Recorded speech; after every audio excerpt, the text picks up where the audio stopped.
What's up, everybody? Paul Hickey here with NoOffSeason.com. Welcome to another episode of the Golf Card Strategy Show. I've got my man Mike Lakusta in the house. It is Masters Friday.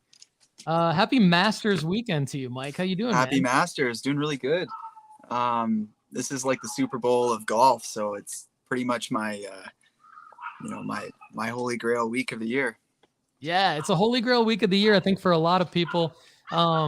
Golf fans, sports card collectors who are golf fans that may not have gotten into golf cards yet, which we're trying to help people get into golf cards. There's a lot of people out there that are into the hobby that want to get into golf cards. And I think this show is hopefully helping them do that.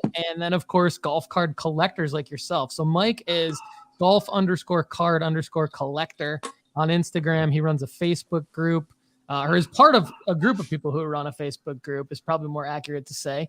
But you can clarify that. And Mike's got a great show agenda for us today. And Mike, do you want to walk everybody through what we're going to talk about or add anything at the top of the show here? Yeah, for sure. So the golf Facebook group is called Golf Cards and Memorabilia. There's 3 of us that run the group. So I believe I'm the primary admin and the other guys are admins as well. As you said, we're trying to get people into golf cards and also cater to the audience of collectors who are already big golf card collectors. I'll do a little rundown if you don't mind. And I kind of was thinking going forward, we might hit some of these as kind of reoccurring segments, but we'll start off just with what's on our mind. I know Masters on my mind, but when we get there, I'll let you talk first. Then buys and sells for golf cards, watch list where we get into, what's on our eBay watch list and what cards we're slipping through the cracks. Then we'll get into the topic of the day. Today we'll be talking about the Masters and some of the key players and their cards. And then community chats. So that's questions from the Facebook group, from the YouTube videos, and any other chatter that's going on out there. So that's your show for today and maybe kind of some structure going forward. Love it. Paul, let's start off with you. What's on your mind? What's going on? Okay. Blatantly stealing this from Card Talk Pod. So we got to give those guys a shout out. They won't care, but we do have to admit to the audience that we're doing that because Mike and I, we sort of met in a roundabout way through being part of their community. So shout out to those guys, Ryan, Lou, Tyler, Jay, everyone. What's on my mind is Brooks Koepka, I think. I mean, Brooks Koepka coming in and at or near the top of the leaderboard, depending on when you're hearing this episode. Actually, as I'm talking, he's 12 under, which is 4 strokes ahead. 5 under today, then. Yeah, 500. Yep, 500 today. What I think this means to me is that, and probably to a lot of people out there, you'll probably hear this in the mainstream media as well, and then we can relate this to cards. But getting all of the top competition in one place, right? I don't think this has happened in golf since the LIV Tour started, or since the top names started bolting for the LIV Tour for the money, if you will. And so getting all the top competition in one place and then having a guy who a lot of people after Full Swing came out, I think there was some I don't know if you got this, but a lot of people that I know personally that don't really follow golf, but that watched Full Swing, didn't like Brooks Koepka as a result of that show. So how Brooksy, he came across in that show. One of the comments that I heard was he and Jenna, his girlfriend or fiance or whatever, they look like the kind of people who might sleep upside down hanging from the ceiling. Or have some skeletons in their closet. They came across pretty creepy, to be honest. Yeah, they did. They just came across as like Jersey Shore, kind of, a little bit like Jersey Shore meets golf, but that's okay. I mean, different strokes for different folks, right? And I think golf actually needs some. I don't know if needs is the right word, but golf, I think should always welcome different personalities and. So that's one thing that's on my mind. And then I'm excited to talk, your rundown. Mike deserves all the credit for this show, by the way, everyone. But Mike's rundown includes a lot of Sports Illustrated for Kids cards. And I was at Mint Collective last week and actually got a lot of good feedback from people there on the Golf Card Strategy Show, Mike. So good work. We got to keep this up. And they were asking me if I ever made the Scottie Scheffler Sports Illustrated for Kids play, and then they were agreeing with me on my take at the end of last episode, which was basically that Upper Deck needs to come out with more. Like, they need to come out with a release every year so that there's a rookie class. And it was kind of like at least a few of us were pretty much up in arms that Scottie Scheffler only has 2 Sports Illustrated for Kids cards, the 2017 one being really the only investable one as his rookie card, basically. I like Sports Illustrated for Kids cards. That's not the point. The point is I'm excited to talk about them, but it's also on my mind that there are no other cards for a lot of these guys, and that's why we are talking about them. So from a golf card standpoint, that's what I'm thinking about right now. Yeah, Paul, when you look at the leaderboard overnight, because I made my notes last night for today's show. So the guys we're going to talk about who are at the top of the leaderboard were the ones who did well in round 1. And I think there's like 6 guys that we're going to talk about, and none of them have Upper Deck cards. And that is so disappointing from a collector investor point of view. Doesn't take away from the sport, from being a fan of watching the Masters. It doesn't even take away necessarily from being in the hobby, because I believe most of them did have Sports Illustrated for Kids. But you know what? You're winning me over. I think my stance needs to be a little more firm with Upper Deck, that we need these bigger rookie classes. I was a little more sensitive to them because, you know, when I talked to somebody who works at Upper Deck, he was sharing with me some of the challenges with getting all of these golfers to sign up. But at the end of the day, that's what everybody wants in the hobby. We want to be able to collect and chase all of the stars, and it's not right that we can't. So you know what? I want to actually get into the Upper Deck feedback that everybody in my Facebook community shared. There was an overwhelming number of comments. Being Masters Week, we're literally halfway, not quite halfway through the Masters today, at this moment in time, that I want to give that topic enough grace. So let's save that for the next episode. Okay. Today we'll maybe focus on the Masters. My turn, I guess, for what's going on, what's on my mind. Yeah, what's on your mind, Mike? Well, first of all, you can tell I'm outdoors, so I apologize if there's some crows cawking and dogs barking in the background. What's on my mind 24/7 is baby on the way. It's coming a couple months from now. So my wife's pretty pregnant. Her and my toddler are both napping right now. So I had to get out somewhere where I could talk with some volume and not be whispering to you. So yeah, I'm wearing my green jacket. That's on my mind, ready for the Masters. I was, if anybody's listening that works at my company, I was diligently completing all my work, but real talk, I definitely had the Masters on in the background. So hobby wise, I'm going to mention this. I think I'm going to mention this every single episode. Upper Deck 2021 Artifacts Diamond Relic set. That's always on my mind. I completed the set, but I don't have all the cards in my hand. I've got some cards waiting at Ship My Cards. As a Canadian, I have to have a broker sometimes because shipping costs too much from US sellers. And I sent off the Tiger, the Jack, and the Arnold Palmer to PSA.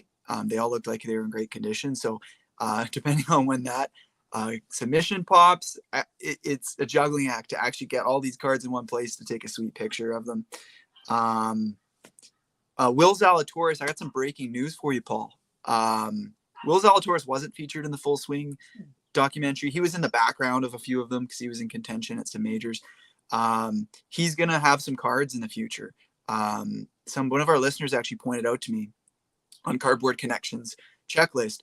They have some spoiler images, and Goodwin Champions is a multi-sport set, and there's a Will Zalatoris card spoiled on that page. Now, people listening know that multi-sport sets are not actually the true rookie per se of a card. They can be considered XRCs. But the good news is From what I've seen, if there's a golfer in Goodwin Champions, it means they've got some kind of agreement with Upper Deck, and they are likely to also be released in the golf specific sets. So whenever Upper Deck releases their next golf set, whether it be 2023 or 2020 next year, I think Will Zalatoris is going to be in there. There's 20 more names that we want to see on that list, but I'm grateful to at least see somebody new instead of, the guys we always talk about, Bryson DeChambeau, Matthew Wolff, Colin Morikawa, Tony Finau, Justin Thomas. And, there's probably 20, 30, 40 more rookies from those 2021 sets, but they just keep getting printed time and time again in the multi-sport sets and in those 3 releases from 2021. So I'm really optimistic that there's going to be a whole new rookie class in their next golf set. That's great information. That is awesome breaking news. And appreciate you dropping that note in there. We couple quick housekeeping notes before we go further in the show rundown here. I do want to remind everybody to email me at paul@nooffseason.com if you want a free year premium to nooffseason.com. Would love to get you that. We're working on updating the golf information there as well. A lot based on the insights that Mike drops on the show. Also, quick shout out to the audience. So for those of you that don't know, we are an audience-based show. We try to take every comment and question that comes in during the YouTube live stream. So I see new names in the chat like Evan Bell. I see loyal audience members that have been with us for a long time like Greeny Green. You guys are putting some great stuff into the chat. Keep it coming. Mike and I will get to your stuff during the audience Q&A section. So Greeny Green already has a great question about a Scottie Scheffler 2014 card. Mike, you don't have to get into that yet, but we can save that for the show and for the end of the show. And if you're listening on Apple or Spotify and you want to be part of a live stream like this, just go to youtube.com/Paul Hickey and subscribe. And if you want to comment on this, it'll be one of the top videos on youtube.com/Paul Hickey as soon as you go to the page. So we upload these episodes immediately to Spotify and Apple right after the YouTube live stream. So you can all be part of the show, even if you're missing us live. All right, Mike, I needed to get that in there just to let everybody know that we're going to get to their questions and thank them for watching and listening. So, and in terms of our show segments, I think that we should lump that into the community chat kind of as the last topic that we hit on every episode. Community chat's not just my Facebook group, but those listeners right now, you guys are actually our core audience. You guys are the ones who, we're catering to because you're the listeners. Paul, before we move on to the watch list or the buy sells, something that everybody's talking about these days is grading companies. And just let's take like a minute to talk about it really quickly, because I know you've talked about it in some of your other channels within No Off Season and the golf card or sports card strategy shows. But this is my main platform in terms of content creation. And so before we get on to BGS, I heard some news about PSA. I don't know if you're aware about this, but they have said they're going to start tracking serial numbered graded cards. So you can't, my understanding is you can't going forward crack a serial numbered card and resubmit it to PSA to try and get a better grade. They're going to be making a note of what the actual serial number is. And if they receive that card in a submission again, they're just going to default give it the same grade as before. Or I don't know if they'll give it the exact same grade or if they'll do like a regrade and say it can't get higher than what that last one is, because once you crack a card, there's always a chance you could scratch it or ding a corner or something. So be cautious out there, listeners, that, if you crack a PSA card that's serial numbered going forward, it's not going to get a better grade. It'll get the same grade, potentially worse if they decide to reassess them. That's super interesting. So I have not heard that. I am fascinated by this topic, and my initial reaction, without like actually thinking this through, is the idea is super smart, but I'm going to poke a couple holes in it. Go for it. And or just say that this could be good for us meaning people like myself that actually want to seek out and crack slabs from other grading companies and submit them to PSA. And for those of you who don't know, I'll just back up for a second, because good news is, Mike, we're getting a lot of new people on the channel, on the feed, and on the Golf Card Strategy Show. So there are people that may not know that the reason why we've been talking about cracking slabs from grading companies other than PSA and then submitting them to PSA is at a core level because PSA slabs sell for higher dollar amounts than any other slab for the most part. There are some exceptions, probably exceptions on geography, like maybe KSA in Canada with hockey cards. No. Or I'll say like okay, thanks for clarifying that. Okay, because Mike's in Canada and he also is a hockey guy. So another thing is like vintage SGC slabs. Like you'll see vintage SGC slabs, or even slabs that aren't necessarily vintage, but that are SGC 10s or whatever, might go for about the same price as a PSA 10. Other than that, there are a ton of opportunities to make money just by simply taking a card out of one company's slab and submitting it to PSA. Now, what I think about what Mike just said is that smart to monitor serial numbered cards. And the reason why serial numbered cards are really the only ones that can be monitored is because that they're the only ones where you can say this actual card that I'm holding has been graded before, because I can see this is number 4 out of 25 and number 4 out of 25 was graded over here by this other company, and this was the grade. If PSA is going to give it the same grade by default, that would be amazing in a lot of cases, because in a lot of cases, what we've been talking about on the Sports Card Strategy Show is a SGC 9 selling for something and a PSA 9 selling for way more. Or an SGC. Paul, I'll cut you off right there. Okay. They're only going to track PSA graded cards. So okay. PSA graded number 4 out of 25. So they're not going to say they're not going to be like this 4 out of 25 was graded by Beckett. Correct. Yeah. They're not going to be tracking any of the other companies. So there's still this opportunity to crack a BGS or SGC or KSA and resubmit it to PSA. And they're going to be totally blind with that particular card. They just don't want to make themselves look like they made either a mistake or an inconsistency in the past. Exactly. Like, I'll give you an example. I've got a Steph Curry rookie that came out at PSA 8, and I think it could be easily a 9. And so I have cracked it already. I could resend that one to PSA because it's not serial numbered. But if that was number 4 out of 99 or something, I would have to send it off to BGS or another company, because PSA would have it registered. I don't know if they're going to have any historical records of decades and years past.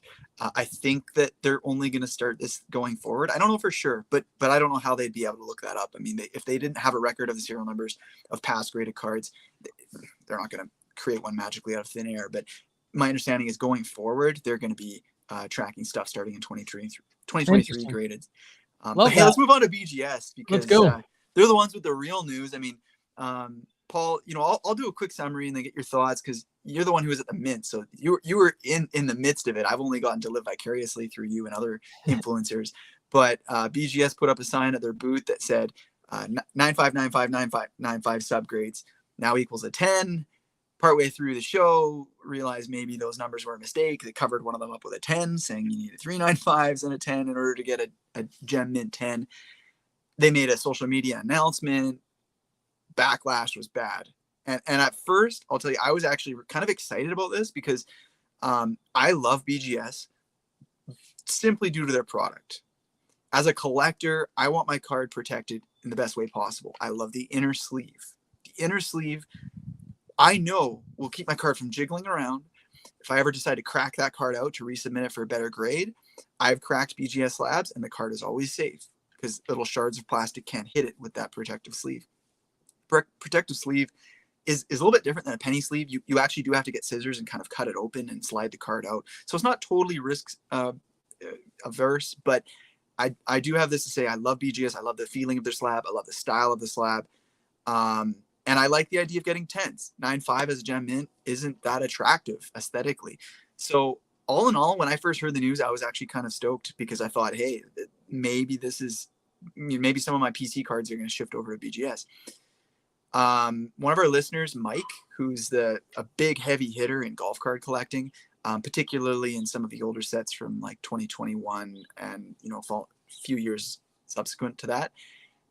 Mike told me It's a bad move by BGS, and his entire collection is graded by BGS.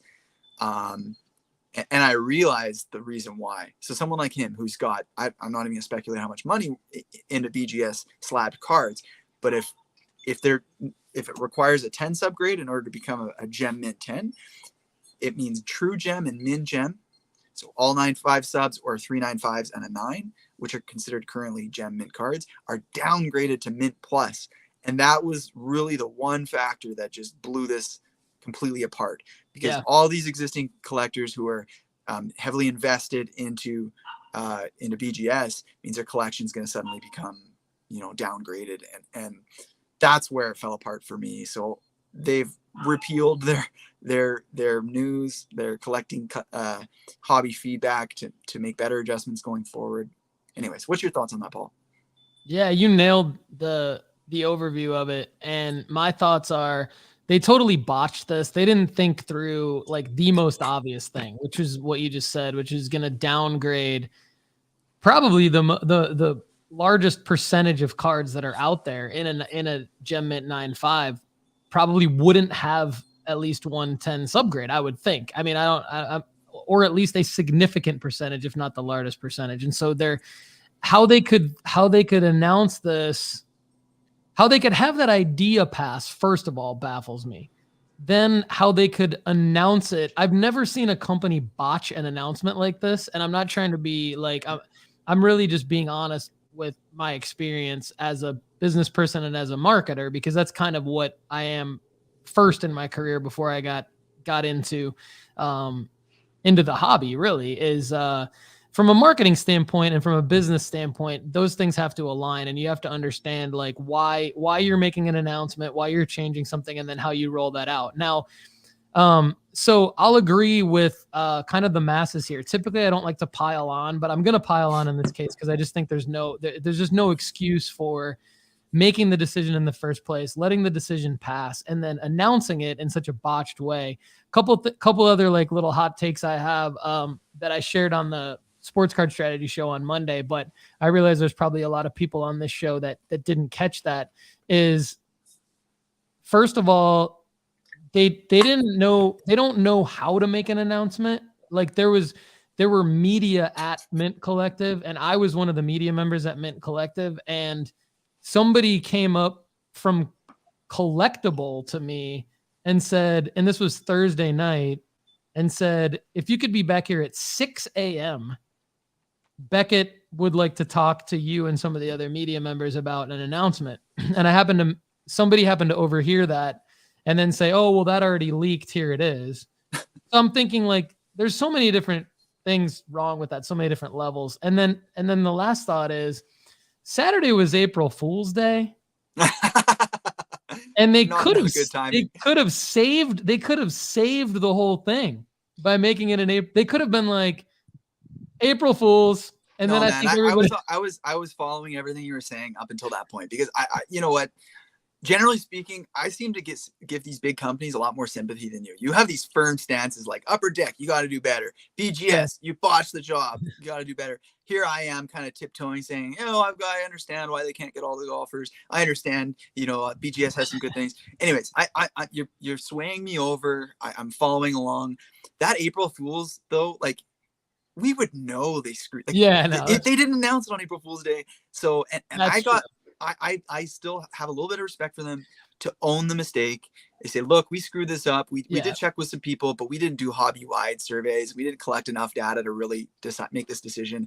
And, we screwed up. We heard you, and we're going to change our decision going forward. I got more respect for that, for them pretending to have an April Fool's joke. Actually, hearing you say that, I'll agree. I'm glad you said that, because you're right. I mean, I've made a lot of mistakes with the businesses I've run, and I've had to do that. I've had to eat crow and say, I messed this up. And that, you're right, that always is the best. So I do respect them for that.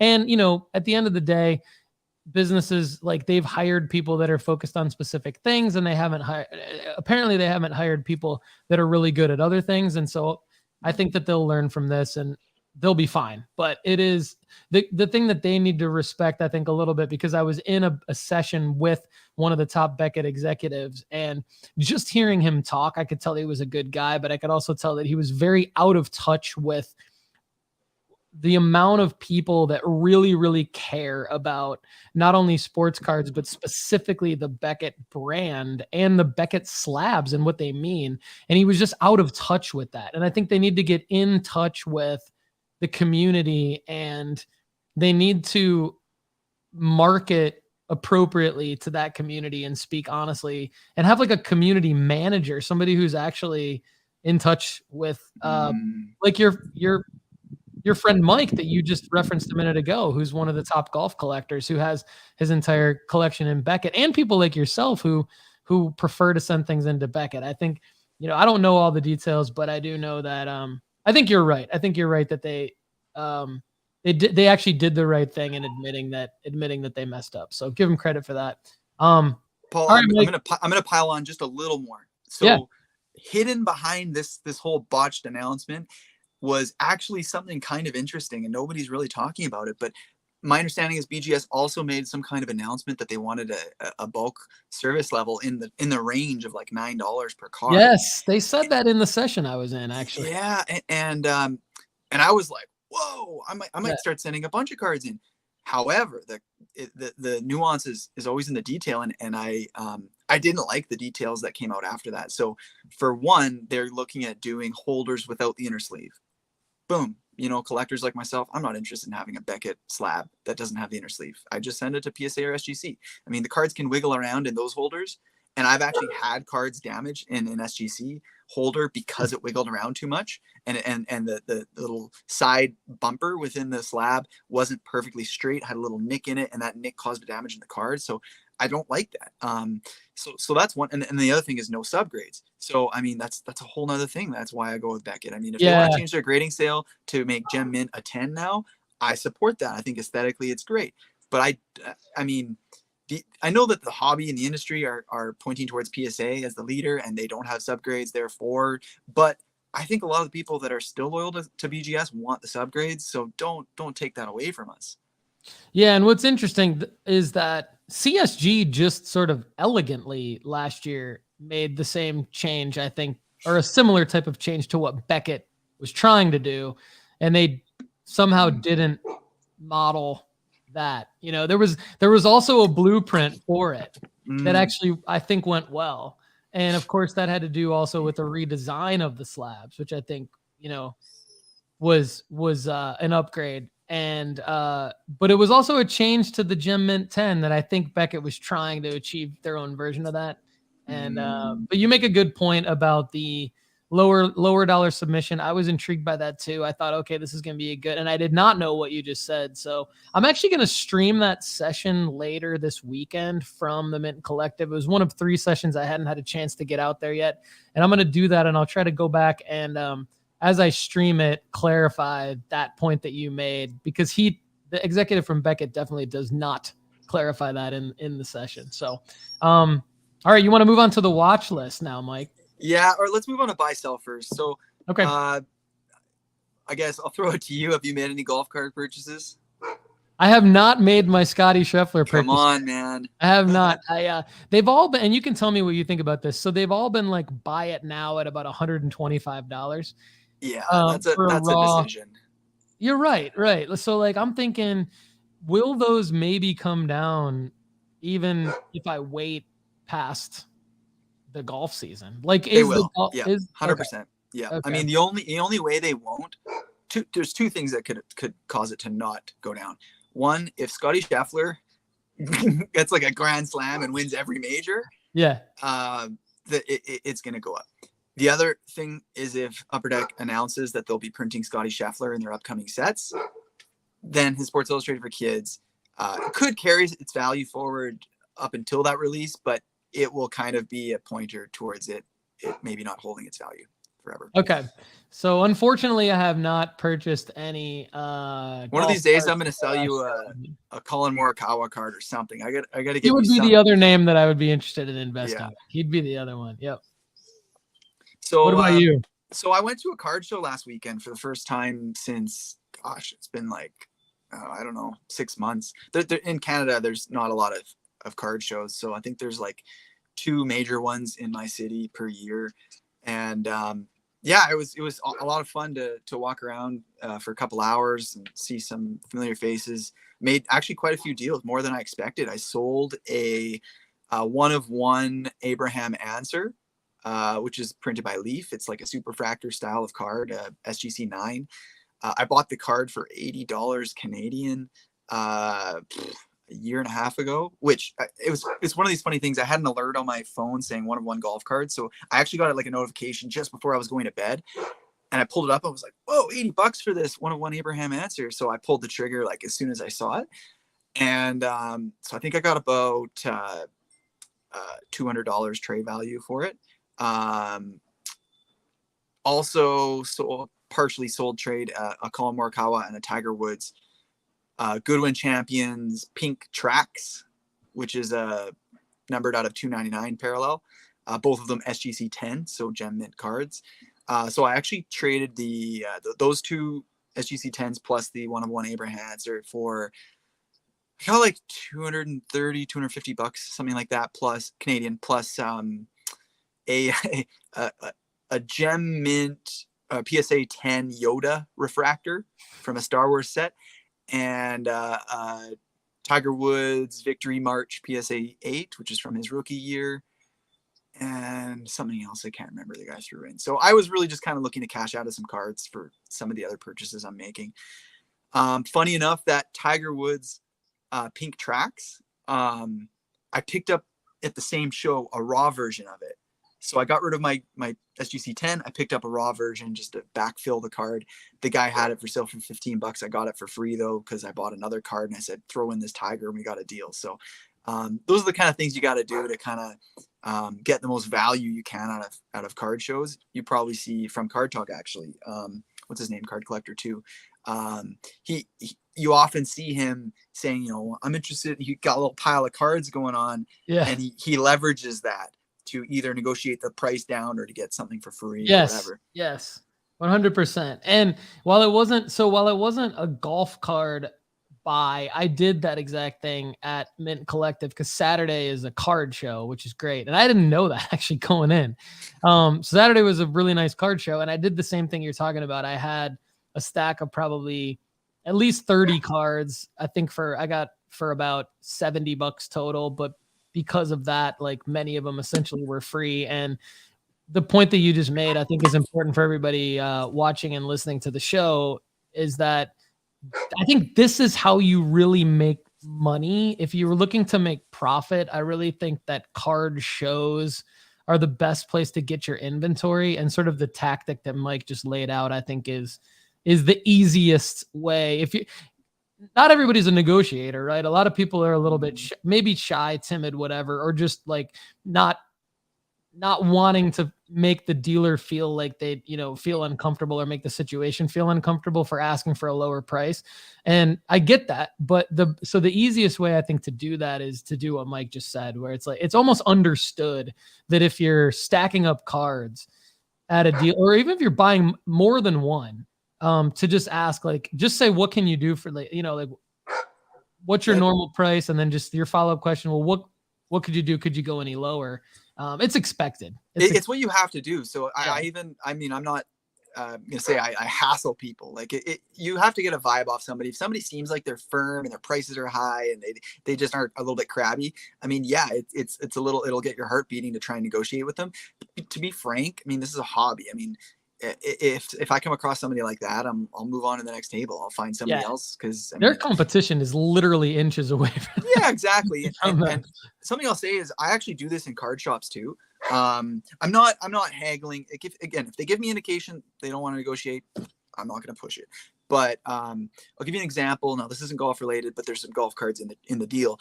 But I had sold a Tyrese Halliburton Prism Silver card, and I got a good price for it, and I thought, I'm just going to check out my local card shop, see if they have any. Sure enough, they had 2 of them, and they had really good price. And I thought, if I go to the owner and I say, hey, I'm going to buy these 2 cards. they're not super cheap. Like they're, under $100, but tens of dollars. Yeah. And I had pulled out like 14 cards out of his dollar bin. And to him, dollar bin those cards are not worth $1 each to him, right? He picked those up for pennies on the dollar. Like he probably has less than 10 cents per card into those boxes. So I said, hey, I've got these, $14 bin cards, these other 2 cards. Can we do a deal? And he said, sure, $10 for the $14 bin cards, and I'm not going to charge tax on the transaction. So, the tax is built. So, I saved the $4 plus the tax, probably $8 or something off of the purchase. So it's not a big deal, but it's something. And those dollar bin cards weren't plays for me. They were all PC cards. So it's nice to get them essentially for like 40 cents each once you factor it all in. Plus, it makes a big difference when you the little things add up. And if you talk to anybody who runs any kind of commerce business, whether it's e-commerce or like a retail location, I mean, these little things on a profit margin of a unit, like they matter. And that's essentially what we're doing, is we're helping people run like e-commerce businesses and helping people get their inventory. And if you're making great points, if people can get their inventory for 40% less, even if it's like getting a card for 60 cents that would have been $1, like that's the fads up. One thing I'll say too is, you said, there's some people who are timid, not good negotiators. Fair enough. Like, honestly, I'm open to everybody being in the hobby. And, it's actually a pretty introverted hobby in general, like collecting cards, sorting them at home, scanning, whatever. And unless you're involved in something like this, where you get to really talk about stuff with somebody, it's an introverted hobby. But I'll draw a parallel to this. You're not going to win a marathon without putting in some effort, right? And to go up to somebody and ask for discounts, negotiate, play a little bit of hardball, that is effort. And then, you'll get a better deal. Well, you're going to improve your marathon time if you exert yourself more. And it's just, if you don't have that kind of personality, you have to maybe think about it harder, but still give it a shot. If you don't do it, then you're not going to make any money buying, selling cards. And that's okay too. I mean, I'm a collector. I'm okay with people not making money in the hobby if you have that disposable income. But those people who do want to buy, sell, trade, you just have to figure these details out. Absolutely. All right. So moving on, you talked about your buys and sells, I think, all in one, right? So those were I did one more actually. So okay. We were talking about Michael Jordan cards last episode. I actually bought a Michael Jordan golf card. It was the Sports Illustrated for Kids April Fool's card. I think it's from like 2004 or something. It's from like easily 25 years ago. And it's Tiger doing a big fist pump when he just won one of his majors, and they photoshopped Michael Jordan's face on Tiger Woods' body. And it's actually honestly one of the cooler Sports Illustrated for Kids cards. I had it on my save search honestly for like 8 months, and I kind of passed up on some nice graded copies and some raw versions, and I just wanted the right one to come along. And the right one happened to be a CSG 7. It was the grade. And we know that Sports Illustrated for Kids don't grade well because of the perforations, because they came from children's magazines that they can get bumped and wrinkled and whatever. So that's the card right there. See MJ's face photoshopped on Tiger Woods' body. And this was, speaking of April Fools, we were talking about earlier with BGS, this was on their April Fools edition of the magazine. Does it say the year there? 97. 1997. So that's the year after Tiger Woods' rookie card, actually. So honestly, this card sells raw for, I want to say $10 at the cheapest. In some cases, they sell raw for as much as like $25 or even more if it looks like in really nice condition. I passed up on a CSG 8 or 8.5 or something like that, like a pretty good grade. And it was $40 or best offer. And I couldn't, when you take the conversion into Canadian dollars, that's like $50 Canadian for me. And I just thought, $50 for this card, I'm not going to flip it. It's just going to be sitting, on my shelf. And it's just, I could spend my $50 something better, but then somebody else bought it and I kind of regretted it. The CSG 7, I think I only paid like $8 for. So pretty good. I mean, when you buy a raw card for Sports Illustrated for kids, you can't assume it's going to get a 7. I mean, it could get a 7, it could get an 8 or better, but you have to assume it's going to get like a 4 or a 5. Yeah, this just even in the one I just showed on my screen, there's like you can see creases in it, and then some. Yeah, it's going to be tough from 1997, especially to get a great. That's amazing. See, actually, I paid $6.99 plus shipping is what I wanted for. That's amazing. That's a cool card. I'm glad you brought that up because I had no idea about this card, and yeah, that's really cool. So, all right, Mike, what else what do you have on your watch list? I'm excited to hear about this. So I've got one of my phones up right now and I'm scanning through my watch list. I mean, there's definitely some auctions that I don't want to mention because I don't want to draw more eyes on them. If I flip over to the stay away from Mike's cards, everyone. Everybody collect golf cards, just not the ones I'm trying to buy. Exactly. I'm scanning through my watch list of cards that sold. So there's a Will Zalatoris SuperGlow 1 of 1. And it was best offer accepted. I never looked on 130 Point or one of those other sites to find out what it sold for. Bryson DeChambeau, Artifacts rookie, and it's the black parallel out of 99, a CSG 6.5, so pretty low grade, but all of these upper deck sets had poor quality control. So in my eyes, a 6.5 is not necessarily significantly lower than the average card that you'd pull out of a pack. And I was thinking of throwing a bid on it, and I forgot to, but it sold for $18.51. Being a black out of 99 parallel, those were selling for hundreds of dollars when Artifacts first came out. Bryson is not necessarily one of the hottest rookies these days, but it gives you an example of the kind of card that I'm personally trying to watch out for. Sahith Theegala, Metal Universe Champions, and this is a Star Rubies auto. Sweet looking card. Sticker auto, unfortunately, but still collectible nonetheless. And it's sold for $29. I thought, Sahith, we don't talk about him much, but he's actually one of the hottest rookies right now on the PGA Tour. He won one event, which was a team event last fall. So he has kind of broken his seal when it comes to winning on the PGA Tour.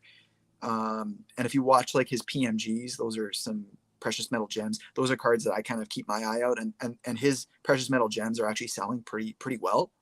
So I thought, I saw you posted one on your Instagram, didn't you, recently?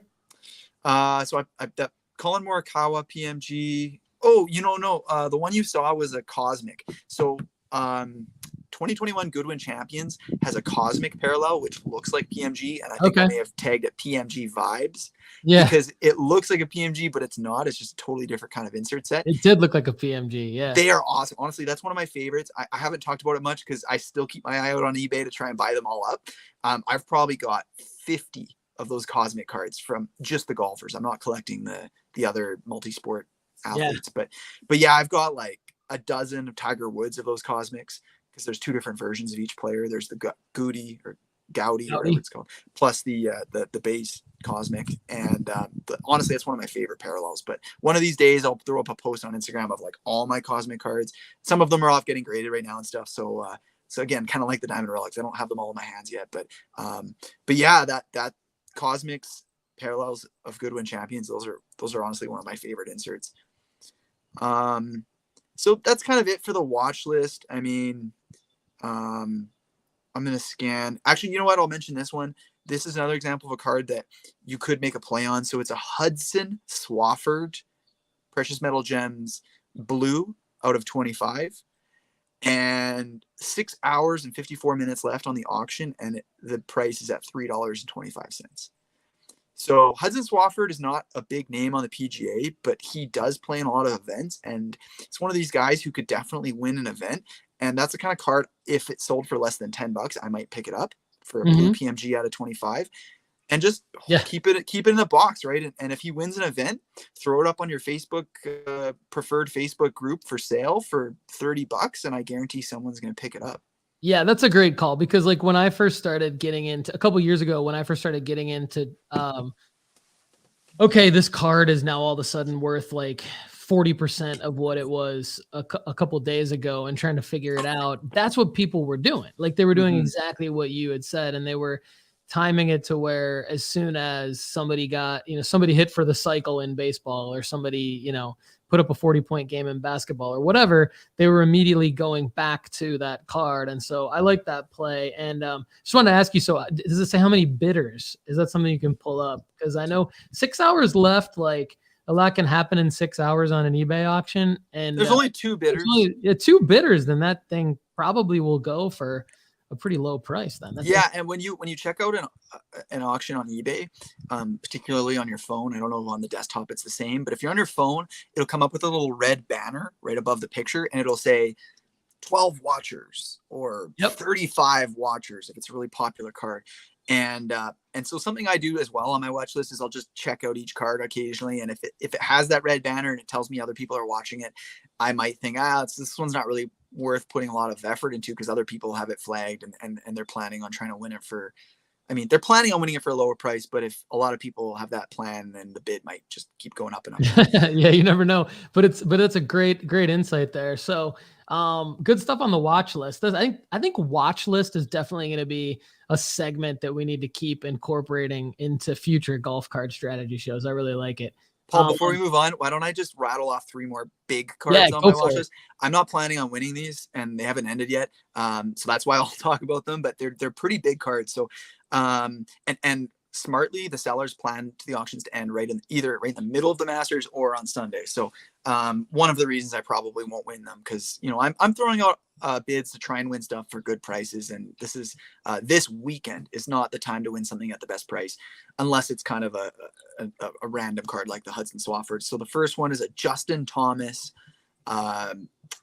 rookie patch auto from Upper Deck Artifacts, numbered out of 10. So it's the same one as the Bryson DeChambeau I told you about last episode that I won for $150. 5 bids, current price $211 US. A day and 7 hours left. So this one should end kind of like at the end of Saturday's round at the Masters when, hopefully JT is close to the top of the leaderboard. I would love to win this card, but I'm probably, if I had to guess, this card's going to sell for $500 or more. And I'm not looking to put that much money into Justin Thomas right now, but I do believe in him. I think he's an awesome golfer. I think he's worth putting the money into. I've got other goals. Okay, I'll quickly go over the other 2 because these are huge names. But Tiger Woods, Upper Deck Artifacts, numbered out of 49, I think it is. Or maybe it's not numbered, but it's a gold parallel CSG 7 sticker auto. Current bid $2,100 US. This card was selling for less than $1,000 last year, and its current bid is $2,100. Maybe it's a lot of Tiger hype around the Masters right now, I would think, right? Maybe it's shill bidding, maybe it's hype. I don't know, but I'm not bidding on it.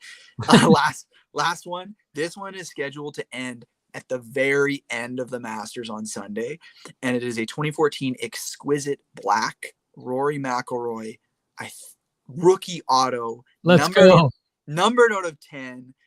BGS 885, stunning card. Like exquisite is Upper Deck's. That sounds amazing. Biggest brand. And current bid with just over 2 days left, $313. If I had to guess, this is going to sell for $1,500 or more.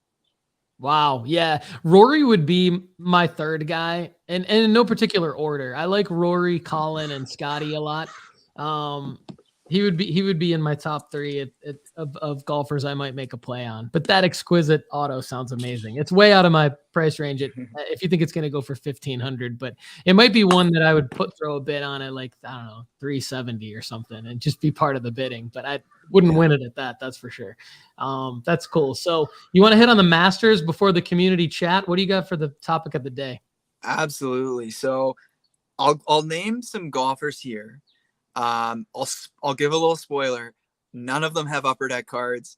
All of them, I believe, do have Sports Illustrated for Kids cards. So goes to show, as we talked about many times before, Sports Illustrated for Kids is legit when it comes to golf. So in a particular order, Brooks Koepka, tied for the lead. Jon Rahm, tied for the lead.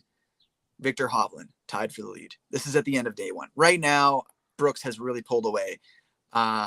But those three guys all have Sports Illustrated for Kids. Actually, Victor Hovland has SuperGlow cards, which are more attractive. It's kind of the more shiny, they've got different variants. Like they've got like white sparkle looking cards. They've got cracked ice looking cards. They've got refractor looking cards. So it's definitely more familiar for, Panini and Topps collectors.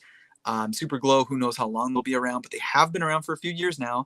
And guys like Victor Hovland, the only, cards they really have are by SuperGlow. They even have rookie patch autos through SuperGlow for Victor Hovland.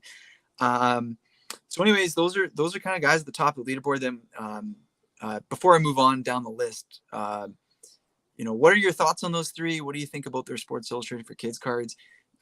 So far, our listeners on YouTube and other platforms other than Spotify and Apple have just been listening to our voices and looking at our faces. So do you want to maybe like go onto eBay and just like look up some of these names and type in like when I look up Sports Illustrated for Kids cards, I type the name of the athlete and I just write for kids, because sellers don't always type in the whole Sports Illustrated words. Another abbreviation is SIFK, Sports Illustrated for Kids. So the autofill search is also a good feature, and it allowed me to bring up Jon Rahm. So 2019 SI for Kids, $75 or best offer, but it's like see message for a crease kind of a thing. Here's a PSA 7 at 240. Buy it now. No best offer.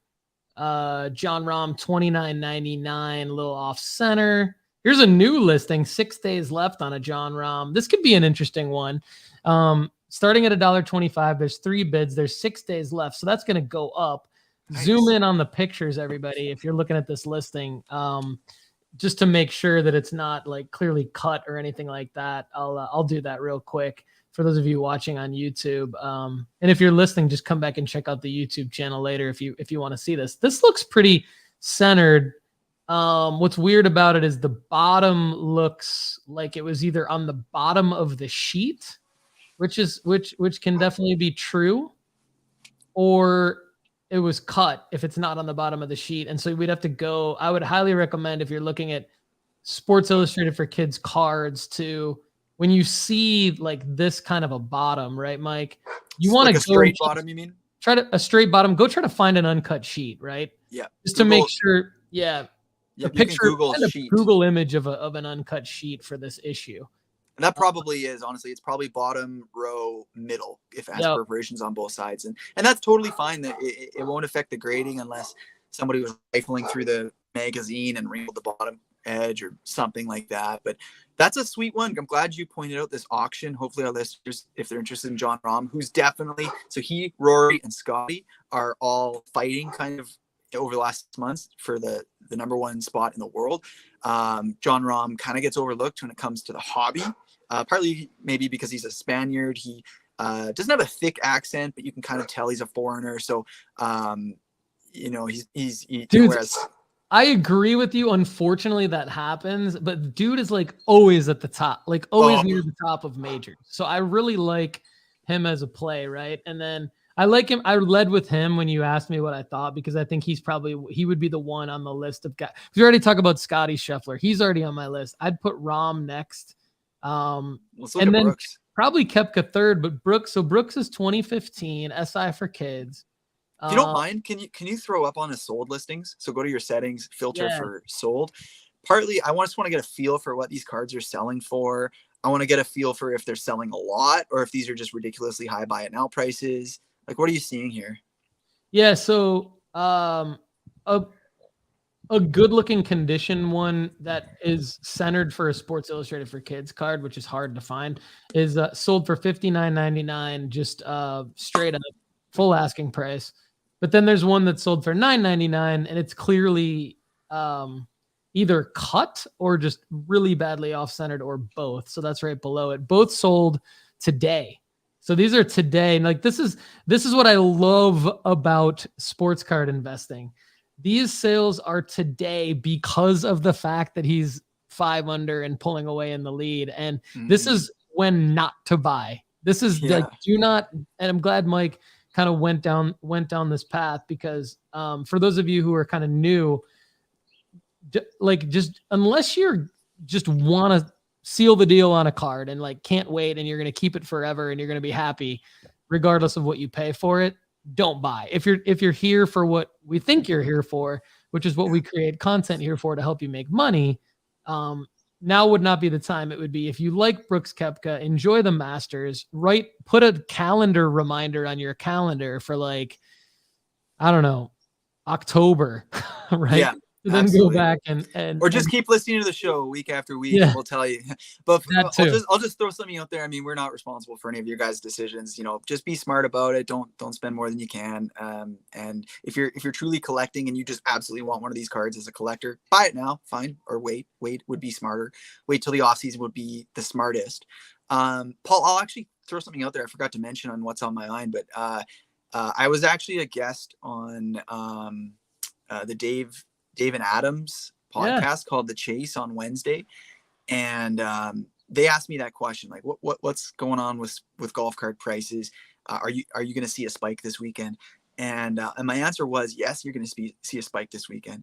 And actually we've already seen a spike, I'd say. I don't think that, Brooks Koepka, I'm sure that $59.99 sale, I don't have the data in front of me, but I'm sure it was selling for that same price last week leading into the Masters. Maybe that's hype today because he's playing so well, but here it is right here. Like, that's a great point. So this same card in even probably better condition raw sold for $13.13 February 14th.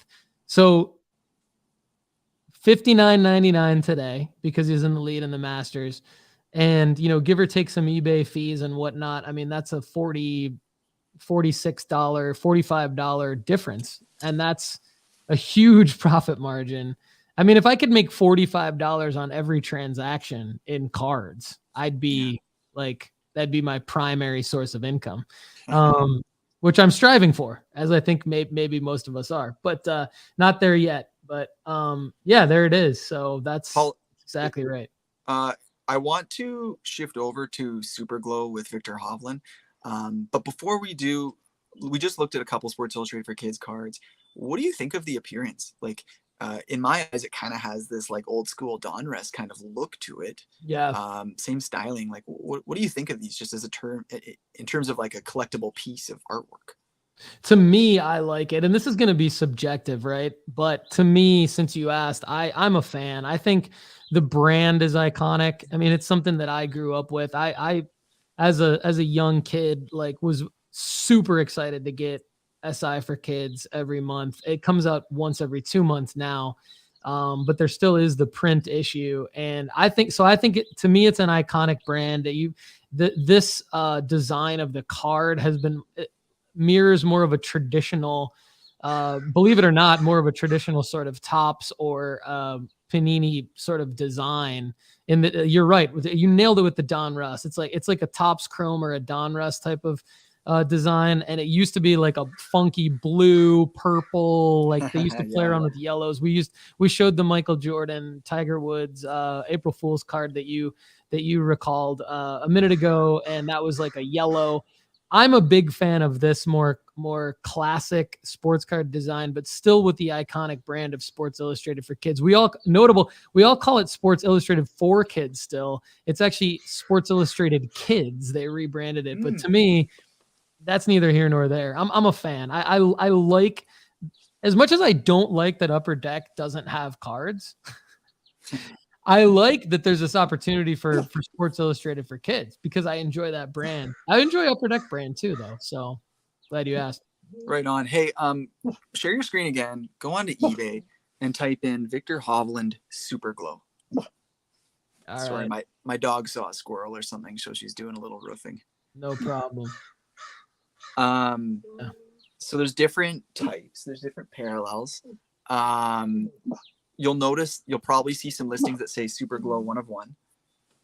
And one thing I'll note is that SuperGlow is producing a ton of 1 of 1 variants of each athlete that they're producing. So just be careful. Don't pay hundreds of dollars for a 1 of 1 just because it says 1 of 1. And it will say 1 of 1 on the back in little gold embroidery or embossing or whatever. So, you've pulled up a couple of the, refractor type cards. SuperGlow does have autographed cards that are sticker autos.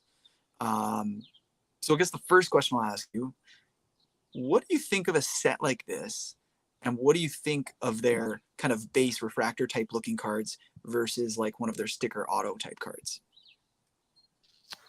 So first of all, I'm not familiar.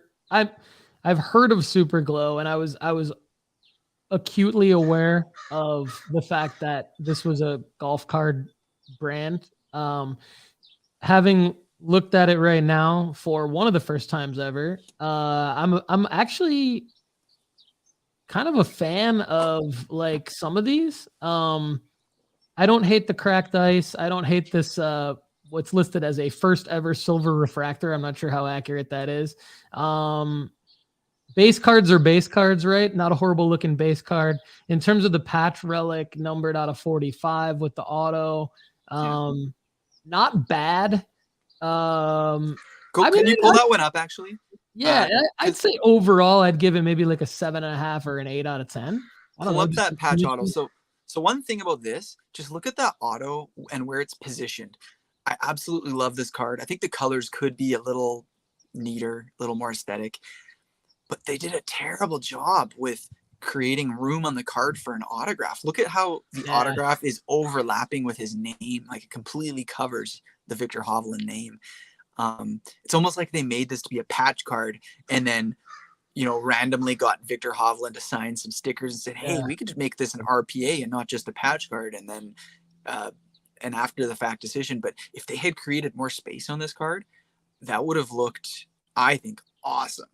It's not totally spoiled, but a little disappointing. Super weird with the auto sticker going over the name, but cool that it actually says first ever. I get it now. I kind of like, I like the little, what they're doing with the shield in terms of the rookie, it's instead of an RC, it's got a first ever.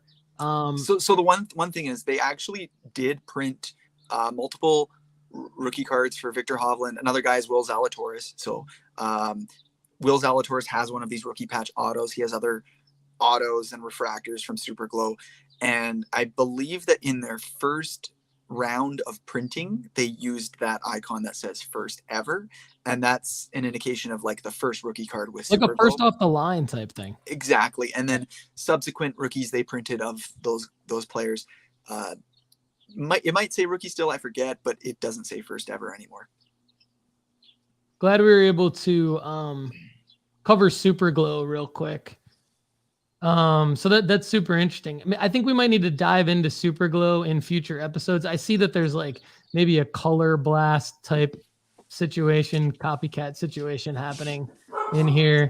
So yeah, but anyway, Mike, let's move on over to, as you can hear my dog going crazy in the background. My daughter's coming home from my mother-in-law's house, everybody. So that's what's happening here in the studio.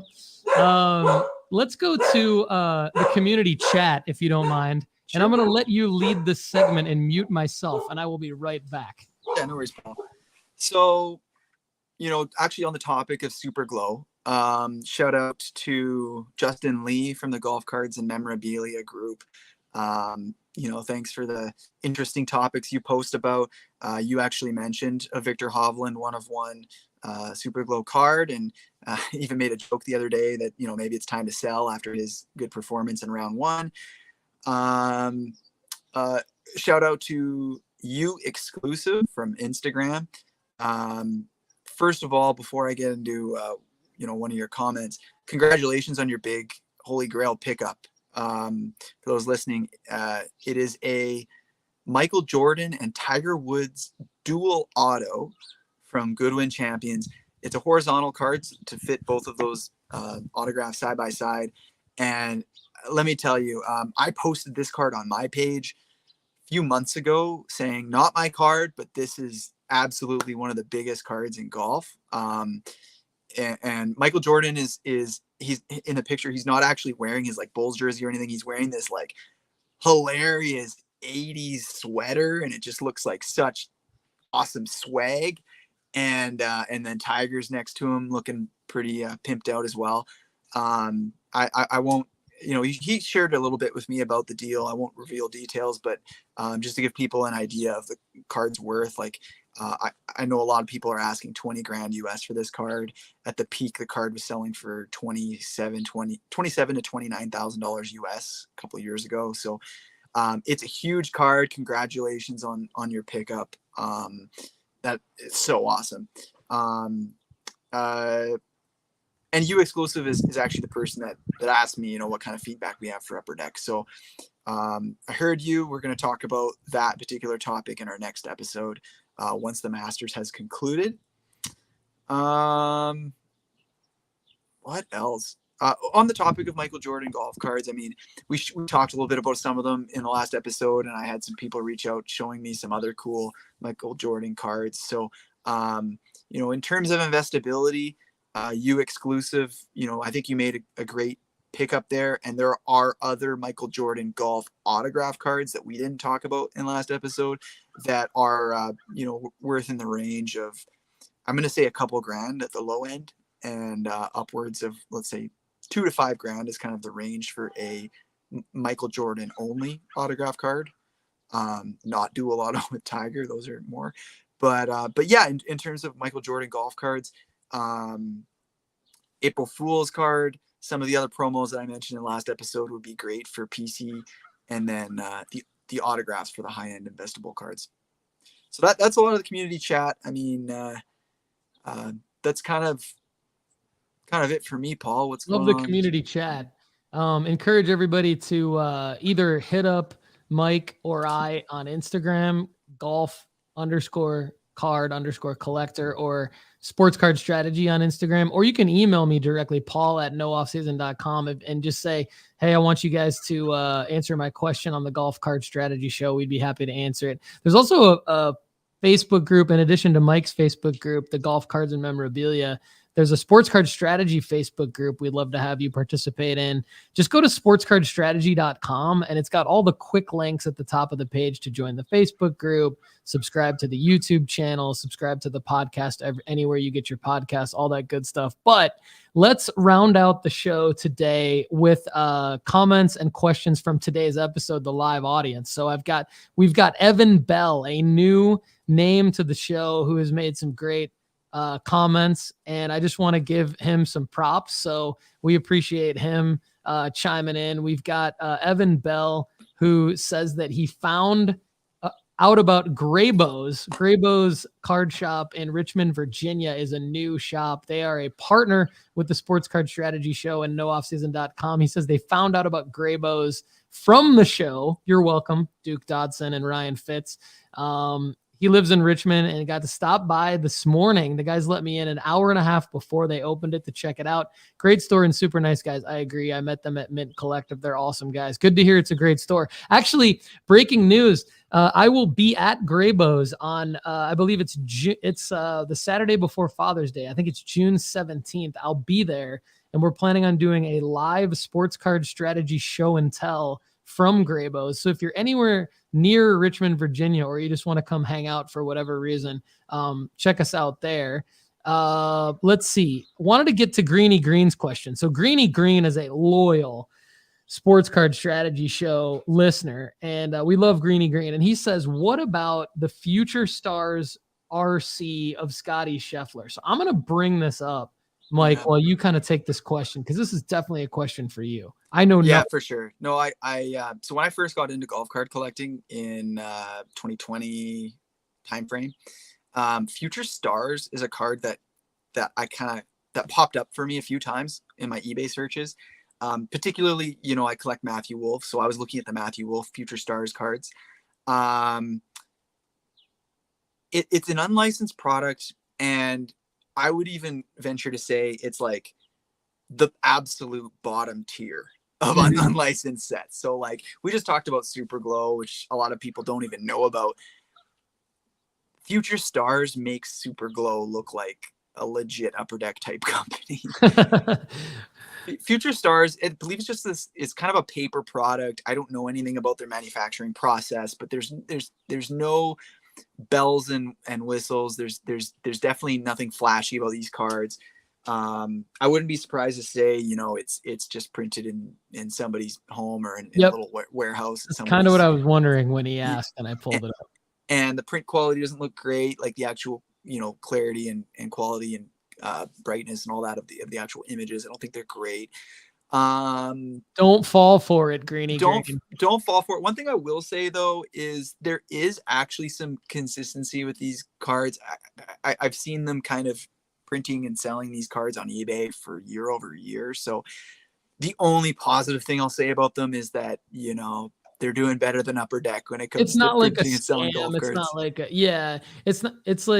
it's not like a flash in the pan. It's like they're actually there. They're just not licensed, and we don't really know much about them, and it's just kind of risky too. It's not really an investment. And for these asking prices of Scottie Scheffler, it kind of seems like, okay, good for you that you printed them in 2014 and you beat Sports Illustrated kids by 3 years, but $150 for this card. I'm going to go what Mike said earlier is always a good thing to do. Go to the sold listings of Future Stars cards. And I mean, you can see one, I guess, did sell for $66 with the green line through it. That means that a best offer was accepted, and you'll need to go to a website like Mike mentioned earlier, like a 130point.com to see actually what those sold for. That could be $5. It could be $140. We don't know, but good question, Greeny Green. Thanks for the answer there, Mike. And VJ Patel adds Scottie Scheffler going back to back. Good to see VJ. VJ is a big time supporter of nooffseason.com and the Sports Card Strategy Show. So we appreciate VJ checking into the live stream. And really, Mike, I think the only other thing here is to just comment on Will Zalatoris. We didn't talk about him dropping out of the Masters. I forgot to mention that. Evan Bell says he hates that had to happen. So anything you want to add there for the audience, Mike? For Will Zalatoris, yeah, that was a bummer. I mean, there are lots of storylines going on. There was some controversy with your guy, Colin Morikawa. So there's a video on Twitter and all that of him moving his ball on the green by like a few inches. And an extended clip kind of shows that the ball actually had like moved on its own a little bit. And then Colin talked to his playing partner saying like, hey, this just happened. I know the rule. I'm going to move it back to where it was. The guy said, yeah, thumbs up. So it maybe wasn't actually cheating, even though there's a bunch of headlines saying Colin Morikawa cheats at the Masters. Brooks also had actually kind of a cheat infraction. So Brooks's caddy actually said to another caddy, he said 5. Like you can see it in this video. He says, and that's what iron Brooks was hitting. And the other caddy's golfer hadn't hit yet. And it's actually against the rules to provide any kind of advice to another player on the course. And the caddies are extension of those players. That one actually is a little bit more along the lines of true cheating or at least a rules break. However, how Brooks got away with it is at the end of the round, him, Lee Westwood, who's the other golfer, and they're both of their caddies, adamantly said, no, none of us were sharing anything about what irons we were hitting. And I can, even prove that he didn't know what iron I hit because as we were walking down the fairway after we both hit our shots, Lee asked me what iron I had hit there. And so we were talking about, I had asked him how many calories were in a carrot. And I said, I said 5. Yeah. So they made up some bullshit excuse like that and whatever. I mean, I don't want that. I mean, not that I want Brooks to win the Masters, but if he does go on to win, or if he were to go on and lose as a result of a 2-stroke penalty for giving another player advice, stupid. That would be stupid. I used to play competitive golf in high school, and so I had to become really familiar with the rules, and there are some insane rules on the PGA Tour and probably the USGA that just don't make any sense. And that's kind of one of them. Like, yeah, I mean, I get the not sharing of information part, but also like stuff like if you sign your scorecard incorrectly, or if you everybody knows what your score is, like the scorecard is a formality at that point, or if you, I don't know, just all that stuff. But anyway, anything else you want to add for this episode, Mike? Great stuff today. Power packed episode. Any parting shots from Mike Lakusta? Yeah, Paul, I absolutely love these podcasts, these shows. This is honestly one of my highlights every couple weeks. I'm passionate about golf cards. Like you said earlier, we all want to do this for a living, but we all don't get to. I've got a day job, but this is what I do in my spare time. It's what my family's number one, but other than that, hobby sports, that's kind of what fuels me, keeps me up at night thinking. And to be able to share, this kind of talk with you and our audience, it's just a joy for me. I just want to be known for being that guy that loves golf cards. I don't know the answer to everything, but I've been following it long enough that I can answer questions and just enjoy these conversations. So that's it. And then to everybody who's listening, enjoy the Masters, tune in, lots of good storylines. Happy Masters week. Happy Masters week, everybody. Thanks so much for supporting the Golf Card Strategy Show and the Golf Card Collector with the underscores in between the words on Instagram. Mike Lakusta is a phenomenal resource and asset to the nooffseason.com sports card content network. And thank you to the audience. Everybody, thanks so much. Have a great day.